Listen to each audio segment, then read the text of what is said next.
चलिए तो सेकंड जो प्रश्न है उसका तीसरा पार्ट करते हैं। प्रश्न दे रखा था आपको कि पूर्णांकों के निम्नलिखित युग्मों का महत्तम समावर्तक एचसीएफ एवं लघुत्तम समावर्ती एलसीएम ज्ञात कीजिए तथा सत्यापित कीजिए कि एचसीएफ इंटू एलसीएम बराबर होता है पूर्णांकों का गुणनफल।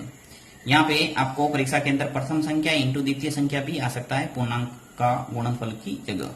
तो तीसरा प्रश्न भी आपको वही, सबसे पहले क्या करेंगे अपन अभाज्य गुणनखंड करेंगे। तो यहाँ 90 और 144 के अभाज्य गुणनखंड कर लेता हूं मैं, लिख लेते हैं यहाँ अभाज्य गुणनखंड।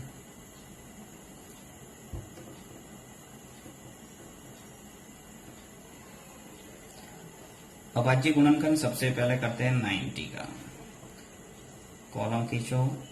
अब 90 के अंदर किसका भाग जाएगा, सबसे पहले 2 का इजीली जा रहा है, 2 का दे देंगे, 45 बार जाएगा।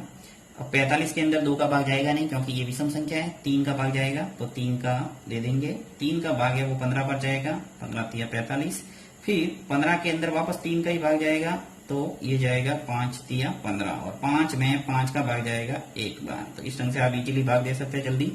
फिर नेक्स्ट संख्या ले लेते हैं 144। इसके अंदर भी मैं भाग दे के पता करता हूँ इसके अभाज्य गुणनखंड क्या होता है। 144 के अंदर भी 2 का भाग जाएगा क्योंकि ये सम संख्या है। 144 के अंदर भाग जाएगा 2 का, कितनी बार, 72 बार। 2 का भाग देने का अर्थ होता है आधा करना, यानी सीधा 144 का आधा कर दो, कितना आगे 72। 72 के अंदर वापस 2 का भाग जाएगा, कितनी बार जाएगा, 36 बार। फिर वापस 2 का भाग ये 18 बार, फिर 2 का भाग 9 बार और फिर 9 के अंदर 3 का भाग जाएगा, 2 का नहीं जाएगा। तो 3 का भाग कितनी बार गया, 3 बार। नेक्स्ट 3 में 3 का ही जाएगा 1 बार। तो इस ढंग से अपने जो 90 और 144 है उसके अभाज्य गुणनखंड आ गए निकल के।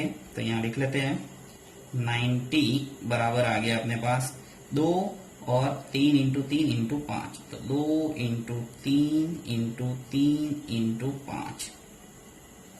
अब इसको अपन घातांक के रूप में लिख लेंगे। तो 90 बराबर आ गया 2 इंटू 3 की घात 2। 3 इंटू 3 दो बार था, मैंने 3 की घात 2 लिख लिया और 5 ऐसा का ऐसा, यानी 90 का जो अभाज्य गुणनखंड के रूप में आया है अपने 2 इंटू 3 की घात 2 इंटू 5। इसी प्रकार नेक्स्ट जो 144 है उसके भी अपन पता कर लेते हैं। 144 क्या आ रहा है देखिए, 1 2 3 4, तो 4 बार 2 है, लिख लेते हैं। ये मैंने 4 बार 2 लिख लिया। फिर 3 इंटू 3, 3 इंटू 3, इसको भी घातांक के रूप में लिख लेते हैं जिससे आसानी रहेगी अपने एचसीएफ और एलसीएम निकालने की।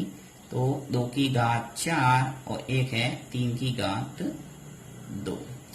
सबसे पहले अपन निकालते हैं एचसीएफ, क्योंकि एचसीएफ निकालना इजी है। एचसीएफ और एचसीएफ निकालने के लिए एक ही तरीका है जो मैंने आपको बताया था कि उभयनिष्ठ गुणनखंड ढूंढना है न्यूनतम, यानी कि आपने जो गुणनखंड निकालना है उसमें से कॉमन संख्या कौन सी है। सबसे पहले तो ये देख लो, देखिए इसके अंदर 2 है, जो 90 के अभाज्य गुणनखंड है उसके अंदर दिख रहा है मुझे 2, और 144 के जो अभाज्य गुणनखंड है उसके अंदर भी मुझे 2 दिख रहे हैं।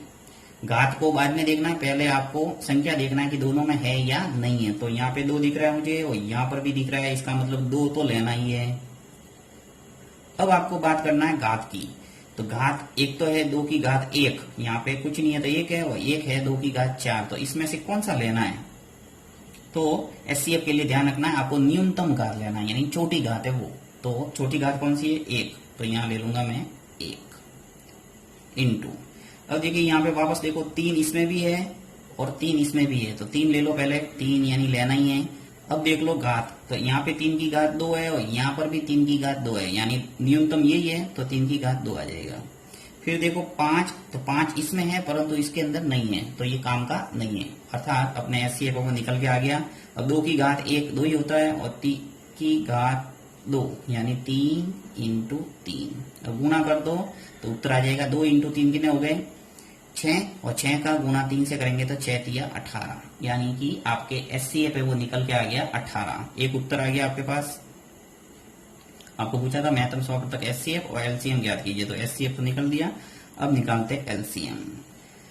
अब एलसीएम निकालने का तरीका मैंने बताया था आपको, प्रत्येक संख्या की उच्चतम घात, यानी कि आपको प्रत्येक संख्या लेना है, दोनों संख्या दे रखी उनके गुणनखंड में से। तो प्रत्येक संख्या सबसे पहले ले लेते हैं 2, तो यहाँ ले लिया 2।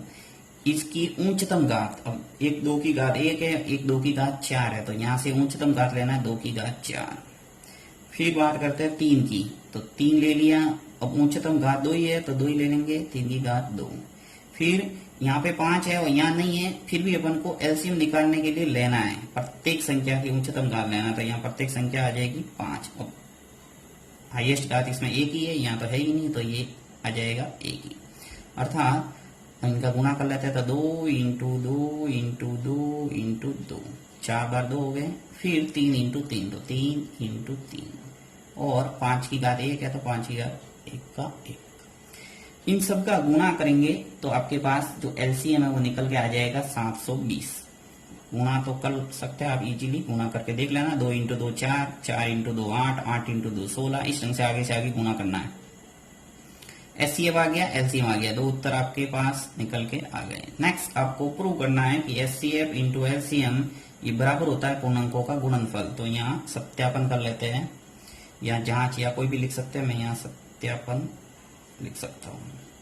तो सत्यापन कर दूंगा, एचसीएफ इंटू एलसीएम बराबर होता है पूर्णांकों का गुणा या पूर्णांकों का गुणनफल,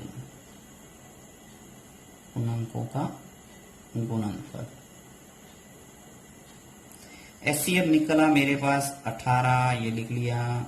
एलसीएम कितना है 720, 720 लिख लो। पूर्णांकों का गुणनफल, पूर्णांक यानी जो प्रश्न के अंदर संख्या दे रखी थी वो यहाँ पे कितना है, एक तो है 90, एक है 144, तो 144 लिख लिया। अब इनका गुणा करके देख लो, दोनों साइड में बराबर मिलेगा, यानी कि आपके प्रूव हो जाएगा। तो जब आप 18 और 720 का गुणा करेंगे तो आ जाएगा आपके पास 12,960, 12,960। इसी प्रकार 90 का गुणा जब 144 से करेंगे तो भी आपके आएगा 12,960। आप गुणा करके इजीली देख सकते हैं इसको। तो ये हो गया इति सिद्धम, प्रूव हो गया कि दोनों साइड में बराबर है, अर्थात एचसीएफ और एलसीएम का गुणा बराबर होता है पूर्णांकों के गुणनफल के बराबर।